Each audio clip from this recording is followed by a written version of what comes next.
Sveiki visi nesmagiai ir mylėtojai, šiandien turime rugsėjo 3 dieną, dabar pusidėjo, atvažiavome į objektą pusė 7 ryte, objektas savininkai, gavosi beveik 900 litrų į valandą, man dar pilnai prasivalęs, Daiva varo.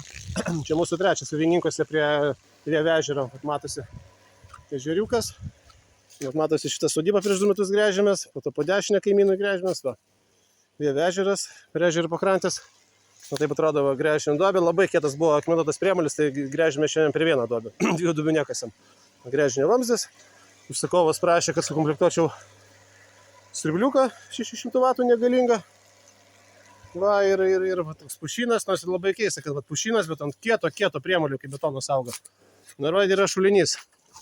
Gylio 2,90, vanduo visiškai nesirenka, žmogus valėsi tą šulinį. Tai pažiūrėsim.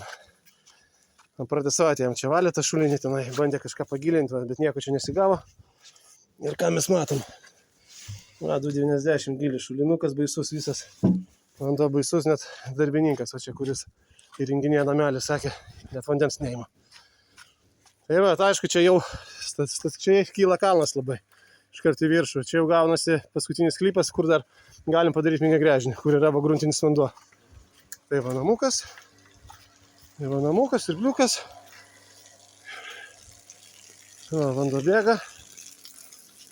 Įsirenginėja užsakovas tokį va namelį. O čia užsakovas žada gyventi, ar taip tik tai vasarnėmis toksai? Vasarnėmis, ne? Supratau. Nu, tai va taip atrodo viskas.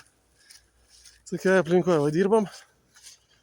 Nu, toks sprendimas su akmenim padaryti tokį vat kampą namo. Nu, gal visai ir nieko. Atvažiuojam su džipuko prie kabelio, gręžimės rankinį būdu, nes pagalba. Va reikalingas vanduo. Ir šitą va, tempėmės 80 metrų žarnas gaisrinės, kad vandenį pasiduoti iš to ežero.